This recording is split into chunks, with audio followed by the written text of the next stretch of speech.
get started. Oh, hey, Richard, how you doing? All right, so welcome again to the Master Program. How many of you guys are new? Can I get a raise hand?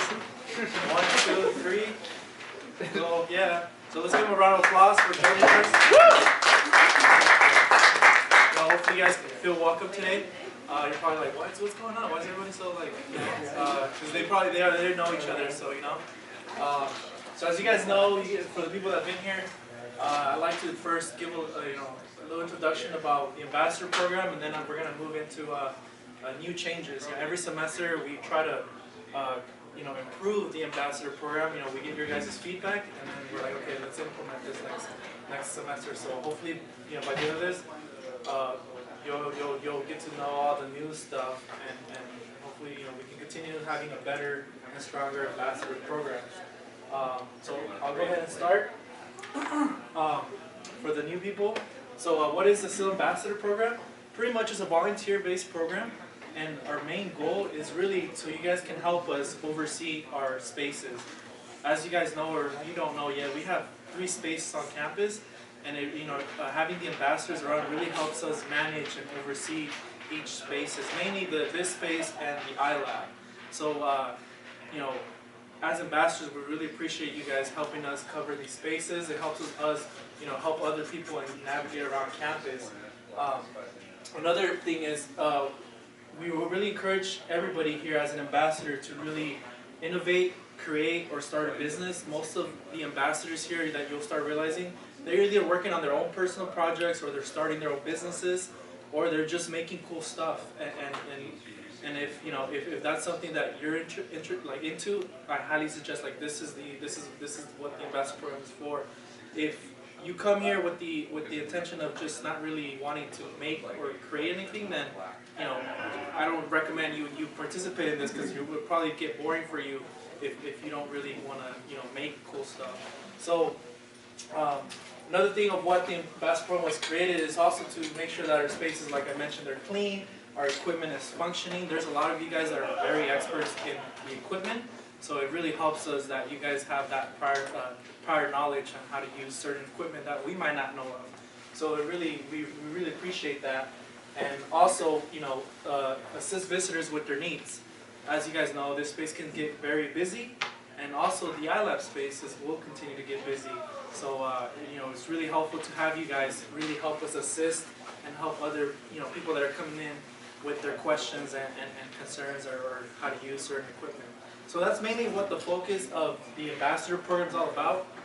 So just want to give you guys that overview of that. So let's go ahead and move on to the next one. So what are the perks? I would agree, and I don't know if you guys agree, but I think a lot of our ambassadors in the past really appreciate perk number 1 is after our privileges to use our spaces. Would you guys agree that's something you guys really appreciate? So as an ambassador, after our spaces are closed, you guys have access to be here after hours. So I see that a lot of ambassadors, previous ambassadors, they do take that to their advantage, and I think that's a really neat opportunity is you guys get to use it after hour. This is number 2 that we're gonna strongly focus on this semester, is receive advanced training on our equipment. There's a lot of you guys that have asked us like, hey, I want to learn more. I want to actually get more in depth of a 3D printer or a laser cutter. So this semester we're really going to focus on really providing more advanced training, not just the typical training that we have on our canvas. Hey, have a seat. You good? Yeah, come on over. Yeah, have a seat.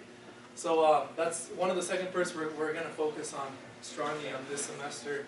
Number 3, become part of a fun and exciting maker community. What we've been doing is now we have a lot more creative workshops happening throughout every semester. So we hope that all the workshops, and I'm going to share that slide later, we hope that you get involved and you attend these workshops, because that's where you usually build community and build connections. So that's one of the perks. The other perk is develop a personal portfolio for your resume. I know a lot of you guys, when you guys just came in here, had no idea what to make, and towards the end you guys just kind of started making your own stuff. And that moves on to this one. Also, we funded a couple of you guys' projects, so I Raymond, for example, was working on a specific project, and he asked, hey, I really want to make this. Can you help me fund this project? Yeah, we purchased the materials and the supplies for it. So that's some of the perks. We usually don't do that, but as two ambassadors, we do provide that. If you are interested in that, we can fund your project as well. So yeah, those are like the main perks. There might be other perks that I haven't not highlighted, but I think we can all agree that these are why you guys continue to be an ambassador. So just an overview of our spaces and some updates actually, for especially the new guys. We have 3 spaces in total. This one, which is the Maker Studio, which is here on the 2nd floor. Our most recent grand opening is the iLab, which is located in Building 1, Room 113. Fun fact, tomorrow we actually have our grand opening at noon from 12 to 1:30. There's going to be pizza and stuff, so if you guys are interested, I encourage you guys to come visit. President Coley will be there, other important people, but we just want to showcase off and show off the space. And then of course we have the 3rd space, Innovation Orchard, which is off campus. It's in Ganesha High School. And those are all the spaces that we have here. So having you guys as ambassadors really help us make sure that our spaces are open and we can answer as much questions. But yeah, just let you guys know tomorrow we'll be there. So you guys feel free to stop by as well. So with that being said, I'm gonna go ahead and pass it on to Victor. So go ahead, Victor. Talk about ambassadors' expectations. So, as an ambassador, some of you already know what's up, some of you don't know what's up yet. I can tell for the few. Well, from what you observe, people who are just visitors and becoming ambassadors, like you want to make sure, well, now you remember that we want to make huge changes. So, I know a lot of people keep resisting the front seat in front, like the front desk, and the staff just sitting there because finally we're deciding to tell like the front desk and be all lonely in front of there. Yeah, but we want to have 2 people up there now because even I stand up and then give a tour, the office is empty, so no one else is there to say, hey, sign in please, sign in. So now 2 people in the front desk so they can chat, not be lonely, and get the system going. Now, the ambassador project, like Susan was saying, like this will be your time to, we're in the project, you have the whole semester for it, even though the whole semester you're going to be bombarded by your own classes, so find your own time. It doesn't matter how complicated or how simple it is. Try something. What I've seen before, everybody's just making a circus out of things. Now, visitor questions. I'm going to document up there. You can read it in your free time if you want, or just gets ignored for the whole semester. It's up to you. And I basically just want to know how to talk to people, say, can I help you? Like, what's going on? Like, oh, you need to do something. Or a lot of it right now is just asking, hey, can I go on the canvas? How do we learn about this equipment? Or some people come in, whole class comes in, you have to learn how to handle a lot of things. For me, I just dominate, and you can just learn from me visually, because, well, we're just improvising as we go. So, I want to be available to answer questions on Discord too, because this goes toward the primary communication hub. Those of you who've been here, you already know that. That's where all the information comes. On Teams, crickets, silence, and then you little scheduling issues and stuff.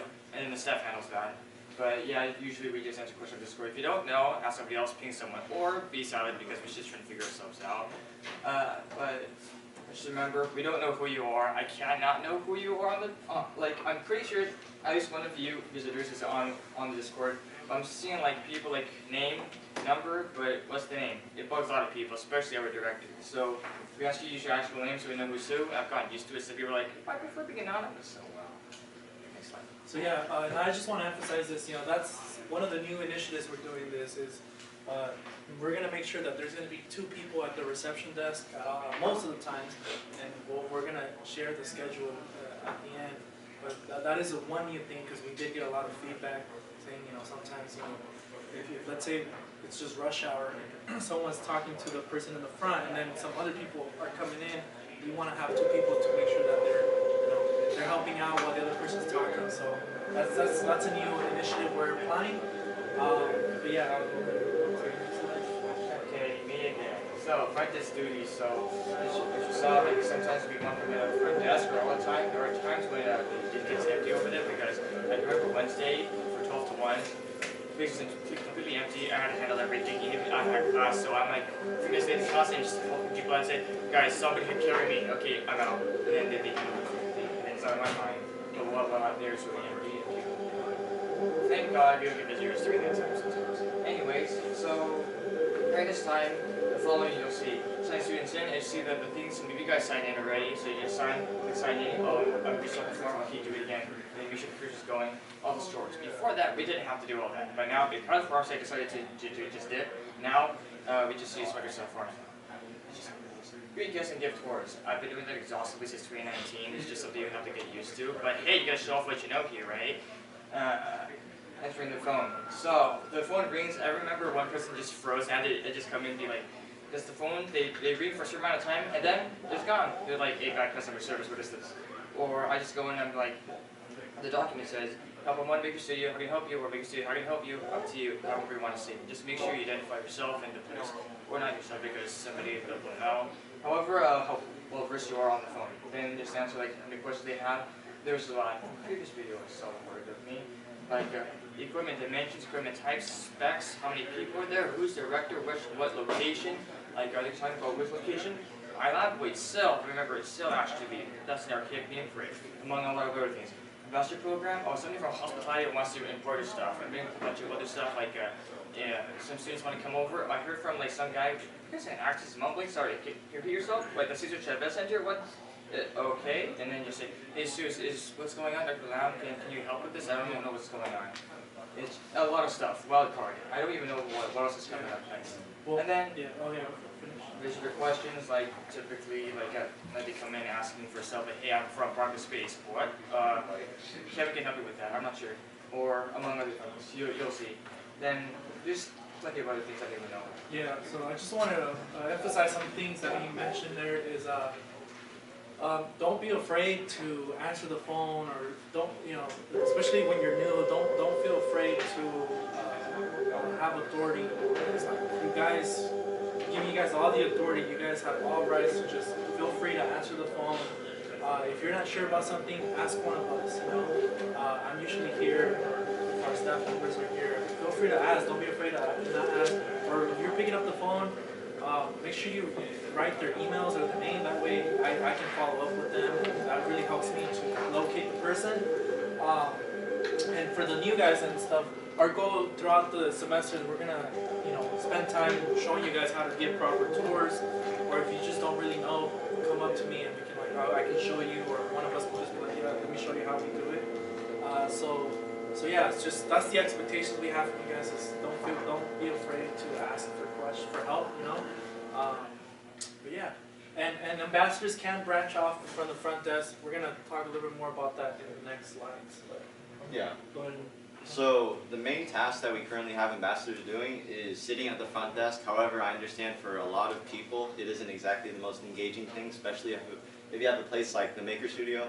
So we are trying to implement this new thing to help people feel more engaged with all of their equipment and just in general just feel more a part of the space and whatnot. So ambassadors now have the opportunity to hold office hours, which is essentially what we normally have in the Maker Studio, where a technician would teach someone and they would get certified. Because for every student that comes in, we need them to have some form of in-person certification. So now, what you do is you reach out to one of our technicians and ask if you could set up a mock in-person training. And then if they approve you after you go through the training, it's going to essentially be like the training that they provide to you.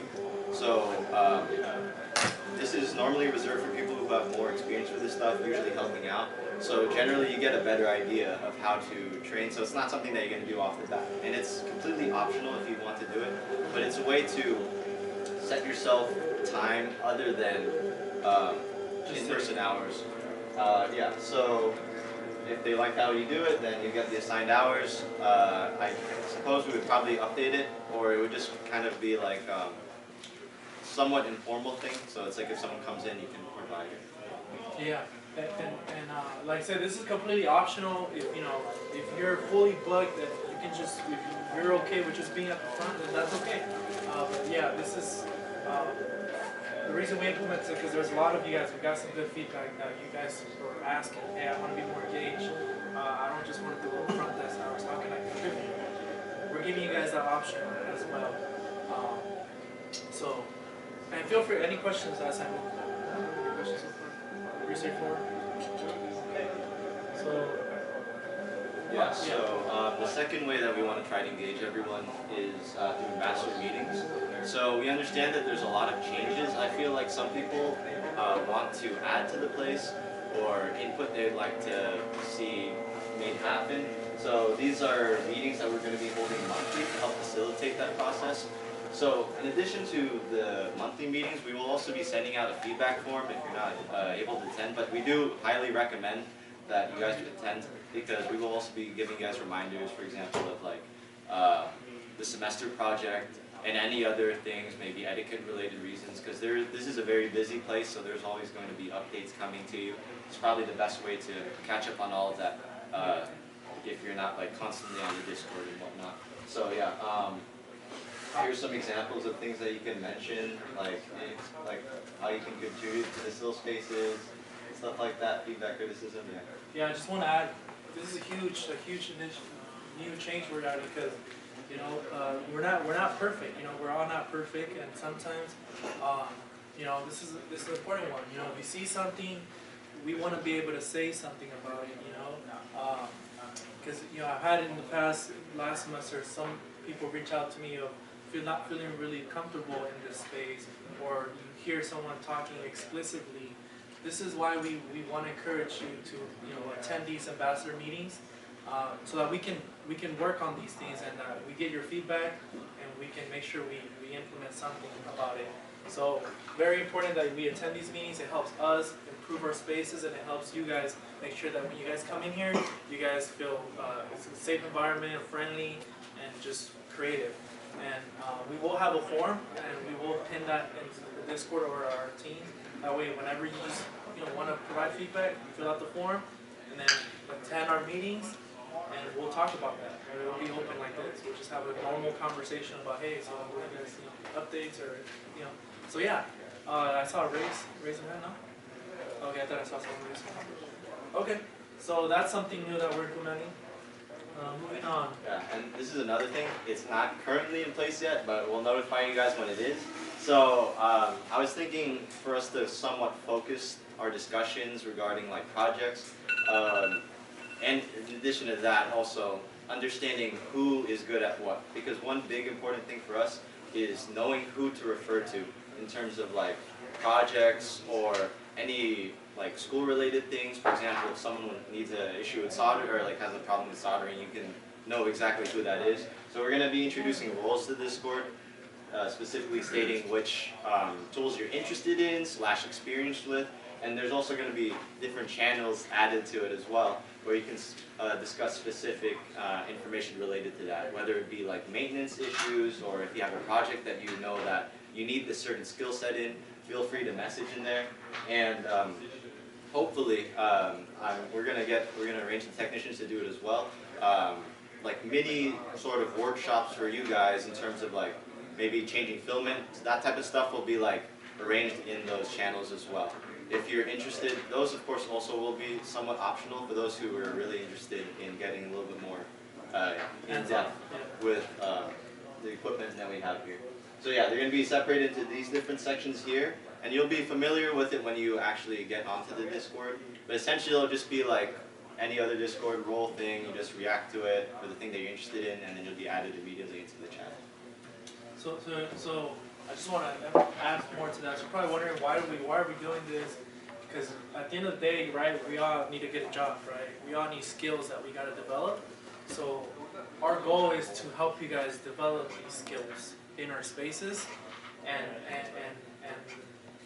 I suggest you take advantage of that because aside from this, like I mentioned last semester, we can also like provide you guys this is new on campus, it's called a digital badge, and with that, depending on what badge you guys get, that badge, essentially you can share that on your LinkedIn, you can tie it into your resume, and when an employer is looking at your resume and they click on that, it will provide them with an overview of the skills that you've obtained as a result of that badge, and it's officially assigned. It's officially like it says that it's given officially by Cal Poly Pomona. So this is why we're doing this stuff, is to really help you guys enhance those skills, or you want to learn better to improve on your skills. This is why we have this. in case you're wondering, why are you guys making us do all this? You know, it's to help you guys enhance your skills. And it doesn't just have to be electronics or equipment. Like I said, we're also working on programs. We're running an entrepreneurship program. We're running a bunch of other startup workshop programs. We're running a makers fair coming up. Like, if you're interested in just helping out with events, workshops, or projects like that, reach out to us. It doesn't just have to be equipment. And reach out, and you'll be surprised. We're involved in a lot of different ways. Yeah. How set in stone is the Maker's Fair? Like, is it soon? Yeah, we'll bring or? it up. Yeah, we're gonna talk about that. All right. So moving on. This is just a reminder, and then for the new people, I know you guys, especially the ones that have been here, like just, you know, there's probably still a couple of you guys that have not completed some of the trainings online. So just kind of remember to, you know, complete and finish those trainings on Canvas. Because, you know, we're gonna essentially start awarding badges pretty soon, and we want to make sure you guys get that badge. So if you haven't done some on Canvas, start doing those trainings so you guys can get that badge. You know, so this is just kind of like a reminder. So then just projects like you mentioned. You know, you guys are invited to complete 1 or 2 projects using any of our equipment. You're not required to. We're just inviting you guys to do so. So, you know, don't feel like, you know, you need to, but it's just, if you're an ambassador here and you're already making stuff, it just makes sense for you to just, you know, complete one of your projects, because a lot of you guys already are doing projects without even us telling you. So, like I mentioned, if you do need support in terms of funding, we will help support project costs. So, that is a perk that you guys get. Yeah. Perhaps like good try to provoke your imagination a little bit. So over here, she's obsessed with 3D printing. That's why she made like a pack inside a bunch of electric working, so to create a team purchase to suit, probably for cosplaying and what she cosmetic and whatnot. Down here, there's like electronics that Dennis made. The last Innovators Harvest he went to, he made like something that like hand distance sound change machine, whatever it was, probably ripped it out of the machine. Over there, Mo, she made like a stuffed animal Among Us astronaut thingies over there, so just to show that off. You can press PlayStation Land if you want. And What? there's also Seth over here. He made a massive story for some reason. Yeah. Kind of based off a video game, so there's lots of stuff you can do, from silly to gag jokes to whatnot. Yeah. Yeah. It doesn't have to, and it doesn't have to be finished neither. If you're still working on it at the end of the semester and you don't finish, that's fine. You know, we just want you to work on projects. And why? Because at the end of the semester we have this event called Innovators Harvest. This is where you get to show off all the cool stuff you've been working on. We usually have it here, and usually we provide gift cards and food. So it's just a great way to just kind of show off, hey, look, this is what I made, this is what I've been doing, and also just, you know, share with other people what you've been working on. So that's why we always encourage you guys to do it, so you guys can participate in the Innovators Harvest. And by the way, all this is optional. Like I said, it's not all, none of this is required. The only thing that's required is for you to help us manage spaces, but all this is just optional. But we do encourage that you do this. So moving on to the Makers Fair and the conversation of events in general. Community, right? I mentioned earlier about community.